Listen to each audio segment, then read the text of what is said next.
এখন আমি আলোচনা করতে চাই নিয়ত সংক্রান্ত কিছু মাসালা। নিয়ত সংক্রান্ত মাসালা হচ্ছে রমাদান মাসের সওমের জন্য রাত থেকে নিয়ত করতে হবে। এই নিয়তের দুটি পদ্ধতি আছে। একটি হচ্ছে আপনি প্রতি রাতে নিয়ত করবেন, আরেকটি হচ্ছে রমাদান মাসের শুরুতেই নিয়ত করবেন যে আমি সারা মাসটাই সওম পালন করবো। এটাও আপনার জন্য যথেষ্ট হয়ে যায়, কারণ এখানে আর কিছু ঢুকার কোনো সুযোগ নাই, নফল ঢুকার সুযোগ নাই, এই জন্য পুরোটাই সওম হয়ে গেছে, আলহামদুলিল্লাহ নিয়ত হয়ে গেছে।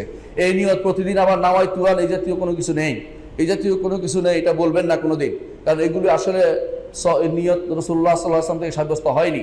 এই নিয়ত হচ্ছে রাতের বেলা মন স্থির করা যে আমরা আগামী দিন সওম পালন করব, অথবা মাসের শুরুতে মন স্থির করা যে এই মাসে আমি পুরোটাই সওম পালন করব।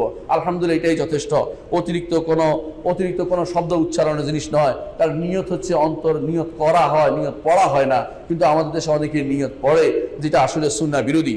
রাসূলুল্লাহ সাল্লাল্লাহু আলাইহি ওয়াসাল্লাম বলেছেন, মান লাম ইয়াজমা সিয়ামা মিনাল লাইলি ক্বাবলা আল ফজর ফালা সিয়ামা লাহু।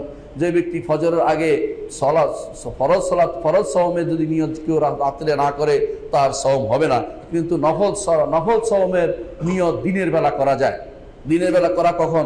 যখন ঘুম থেকে উঠে দেখছেন যে আপনার সওম পালন করতে ইচ্ছা হচ্ছে, বাসায় কিছু খাননি, সকাল থেকে ফজরের শবে সাদিকের পর থেকে আপনি বলেন যে কিছু খাবো না, আমি সওম পালন করবো, তখন থেকে নিয়ত আপনার হয়ে যাবে, তখন থেকে আপনি সওম পালন করতে পারবেন। তবে আপনার সওয়াব হবে যখন থেকে নিয়ত করছেন তখন থেকে, অর্থাৎ এর আগের অংশের সওয়াব পাবেন না আপনি। সওমটা হবে কিন্তু সওয়াব কমতি হবে, কারণ আপনি নিয়ত তো রাত থেকে করেন নাই।